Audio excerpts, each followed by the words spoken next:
తప్ప వాళ్ళ పేర్లన్నీ వచ్చుంటాయి. వాళ్ళు కూడా ఉపాధి హామీ పథకంలో పనిచేసిన వాళ్ళ పేర్లే వస్తాయి. ఉపాధి హామీ పథకంలో పనిచేసి వాళ్ళు ఏదో ఒక సందర్భంలో మాకు భూమి లేని పేదలం అని చెప్తేనే వాళ్ళ పేర్లు వస్తాయి. అట్లాంటి వారి పేర్లని మీరు చెప్పండి. మీరు చెప్తే మీ అబ్జెక్షన్ రేజ్ చేయండి, మేము రాసుకుంటాము. మీ ఎవరి పేరు అనేది ఇక్కడ ఏది రాసుకోము సార్. పరాణంలో అబ్జెక్షన్ అని రాసుకుంటాం. ఏముంది ల్యాండ్ తర్వాత మేము రీఎంక్వైరీ చేస్తాము. వాళ్ళు నిరూపించుకోండి. ఇప్పుడు ఈయన ఉన్నాడు, రిజర్వ్ వచ్చాడు, ఆయన పేరు వచ్చింది, ఆయనకు ల్యాండ్ లేదని ఆయన పేరు వచ్చింది. ఇప్పుడు మీరు అబ్జెక్షన్ చేసి మన ఊళ్ళో మీరు రాసుకొని అబ్జెక్షన్ రాసుకోండి. ఆయన ఎంక్వైరీ పోయినప్పుడు నిజంగానే ల్యాండ్ లేదని నిరూపించుకుంటే ఆయన పదహాన్ని అర్హుడు. లేదు తేలిపోయింది, ఆయనకు ల్యాండ్ ఉందా లేకపోతే తీసేస్తాము, డివిజన్ చేస్తాము. మళ్ళీ ఈ ఫైనల్ లిస్ట్ కూడా మీ గ్రామ పంచాయతీలో అంతా అయిపోయిన తర్వాత అతికించడం జరుగుతుంది.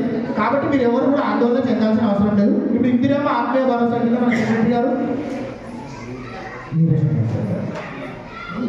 నాకు రాదు అనేది కాదు. దయచేసి ఇదేంటంటే మేము ప్రైమరీ ఎంక్వైరీలో మీ గ్రామ సమయంలో ఈ పేర్లు పెడుతున్నాము. ఈ పేరులో మీకు అబ్జెక్షన్స్ ఉంటే మాకు చెప్పండి. సార్ నా పేరు రాలేదు అంటే ఇవ్వండి, ఇమీడియట్గా ఒక ధర్నస్ ఇవ్వండి. వాటిని స్పెషల్ కేసు కింద ట్రీట్ చేసి అందరికీ కూడా ఇవ్వడానికి ప్రభుత్వం సిద్ధంగా ఉంది. ప్రభుత్వం పదే చెప్తుంది, మా అధికారులకి పదే ఆదేశాలు ఇస్తుంది. అందరినీ ఈ విషయం తీసుకోండి మేము అందరికీ పదే చెప్తున్నాం. అయినా కూడా ఎవరో లేదు ఇక్కడ రాకపోతే మా పేరు రాదంట, ఆ పేరు రాదంట అని చెప్పి భయాన్ని ఎమ్మెల్యే గారి ప్రోగ్రామ్ ఉంది మీ దగ్గర. మధ్యాహ్నం 1:30కు ప్రోగ్రామ్ ఫిక్స్. మీరు అది మీరు గ్రూప్లో పోస్ట్ చేయాలంటే నేను ఒకసారి నేను మా ఊర్లో వాళ్ళని కనుక్కొని చెప్తా సార్ అని చెప్పేసి మళ్ళీ నేను ఆదిల్కు ఫోన్ చేయడం జరిగింది. ఆదిల్కు ఫోన్ చేసి మరి ఇట్లా ఎంపీడీఓ గారు చెప్పిండు, మరి నిజంగా ఎమ్మెల్యే గారు ప్రోగ్రామ్ ఉందా లేదా అంటే ఆయన కూడా నేను రేపు పొద్దున 8 గంటల వరకు అయితే చెప్పలేనన్నా, 8 గంటల తర్వాతనే చెప్తా. ఒకవేళ సార్ చెప్పిండంటే చూడు అన్నాడు. తర్వాత మళ్ళీ ఇంకోసారి సార్కి ఫోన్ చేసిన, సార్ మళ్ళీ ఇట్లా ఇప్పుడు అక్కడ ఉన్న పార్టీ వాళ్ళు కూడా ఇట్లా అంటున్నారు సార్, మరి ఏం చేద్దాం సార్ అంటే నాకు చెప్పిండు, సీసీ గారు నాకు చెప్పిండు ఖచ్చితంగా ఉంటుంది కాబట్టి నేను నీకు చెప్తున్నా, నీ ఇష్టం అన్నాడు. అన్నప్పుడు నేను గ్రూప్లో ఫార్వర్డ్ చేసిన. పొద్దున 8 గంటలకు నాకు మళ్ళీ సార్ ఫోన్ చేసిండు. ఫోన్ చేసి నాన్న ఎమ్మెల్యే గారు వస్తలేరు, ప్రోగ్రామ్ క్యాన్సిల్ అయింది, వేరే ప్రోగ్రామ్ ఉంది అంటే ఏం చేద్దాం సార్, మరి ఇప్పుడు మరి మీరు కూడా రండి సార్ అంటే నేను చెప్తున్నా బాబు ఇప్పుడు ఏం చేద్దాం సార్ అంటే ప్రజలకు చెప్పు నాన్న గ్రూప్లో అదే ఫార్వర్డ్ చేయని చెప్పిండు. నేను అందరికీ నేను మళ్ళీ ఇప్పుడు ఇక్కడికి వచ్చినాక కూడా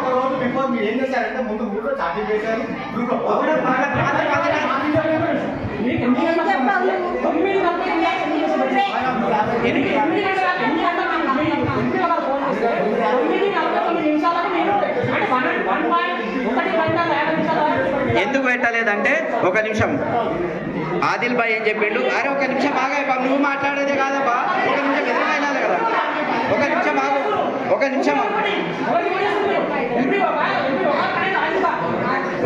ఆగు. నేను మళ్ళీ ఈయన కనుక్కొని ఇట్లా ఈయనకు ఫోన్ చేసి అరే ఆగాయా బాబు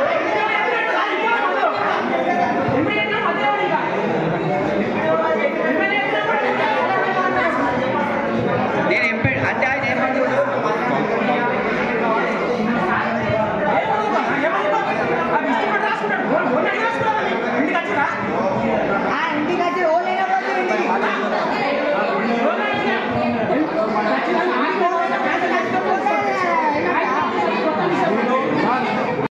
ఒక లెటర్ రాసి దానికి సంబంధించిన ఎవిడెన్స్ అని పెట్టి ఎంఆర్ఓ గారికి ఇవ్వండి. ఇచ్చినట్టయితే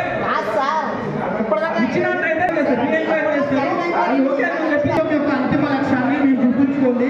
ప్రభుత్వం కూడా పేదలలో నిరుపేదలకి మాత్రమే పథకాలు ఇవ్వాలన్న ఉద్దేశంతో ఈ పథకాన్ని ప్రవేశపెట్టింది.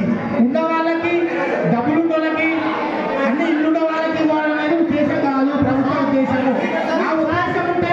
ఆ ఉద్దేశం లేదు కాబట్టి, అలాంటి ఉద్దేశం లేదు కాబట్టి గ్రామ సభల ద్వారా మనకు లబ్ధిదారులను ఎంపిక చేయాలన్న ఒక మంచి ఉద్దేశంతో ప్రభుత్వం గ్రామ సభలు నిర్వహించడం జరుగుతుంది. మీరు అర్థం చేసుకోండి. ఏదైనా ఒక ప్రభుత్వం గ్రామ సభ నిర్వహిస్తుంది అంటే దాని వెనుక ఆ గ్రామంలో అందరికీ తెలియాలి అన్న ఉద్దేశంతోనే గ్రామ సభ పెడుతున్నాం. మీకు అబ్జెక్షన్ ఉంది, నేను ఒక పేరు చదువుతున్నా, ఆ పేరు అయిపోయిన తర్వాత నీ అబ్జెక్షన్ ఉంటే నేను ఎవరైనా నోట్ చేసుకుంటాను. వాళ్ళకు ఓకే నీ పేరు రాలేదు నేను చెప్తే విను, నేను చెప్తాను ఇవో అబ్జెక్షన్ ఉంది, అబ్జెక్షన్ నోట్ చేసుకుంటా, నీ పేరు రాలేదు, నీ దరఖాస్తు రాసుకుంటా.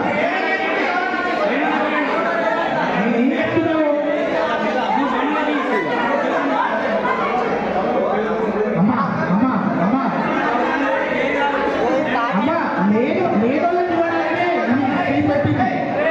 ఓకే నిజాలు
ఆడోళ్ళు పట్టుకొని వచ్చిరా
సరే మేము కూడా గ్రామ సభ ఏకగ్రీవ తీర్మానంతో ఈ లిస్టు మొత్తం రిజెక్ట్ అని రాసుకుంటాం. ఓకేనా?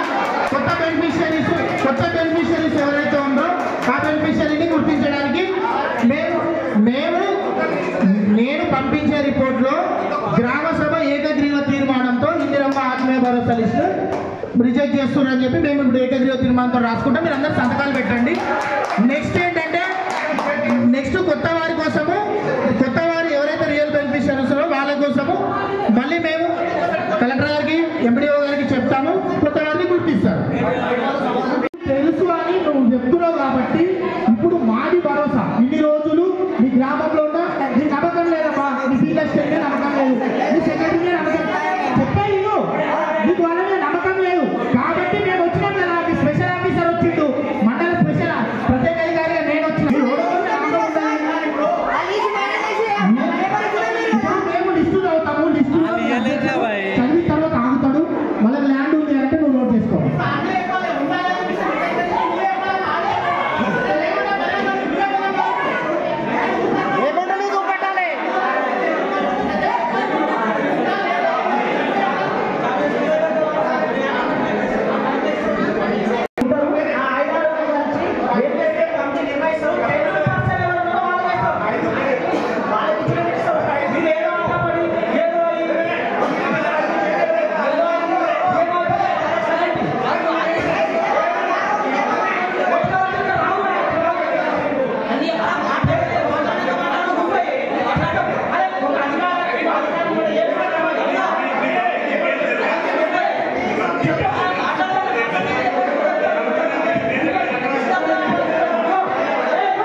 ఓటు ద్వారా ఎట్టిందే మీరు ఎట్లా పరిగణిస్తారు?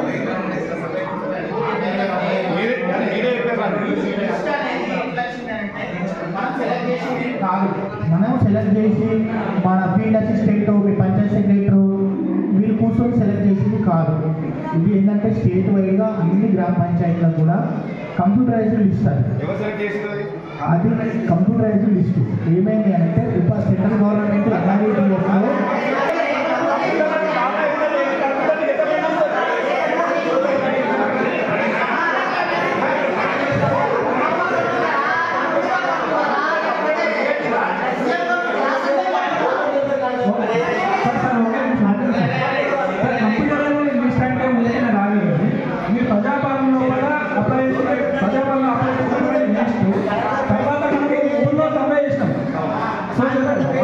సర్వే ఒకటి ప్లస్ రీసెంట్గా మళ్ళీ సెక్రటరీ వాళ్ళు ఈ కార్మిక వాళ్ళు కలిసి ఒక సర్వే చేసి అంటే సో ఈ మూడింటిని కూడా అందులో పొందుపరచడం జరిగింది.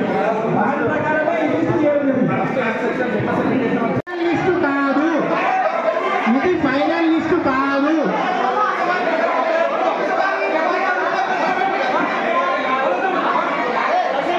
ఇది ఫైనల్ లిస్టు కాదు. నువ్వు అప్లికేషన్ పెట్టుకో.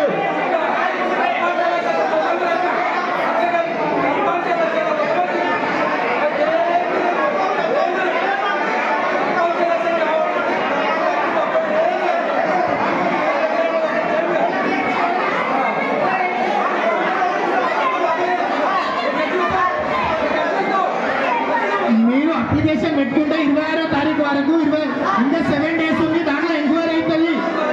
మీరు అప్లికేషన్ ఇవ్వండి. నువ్వు అప్లికేషన్ ఇవ్వు. నువ్వు అప్లికేషన్ ఇవ్వు. తప్పకుండా తప్పకుండా ఫస్ట్ ఇవ్వు. ఫస్ట్ అప్లికేషన్ ఇవ్వు. అప్లికేషన్ ఇవ్వు. అక్కడ కౌంటర్లో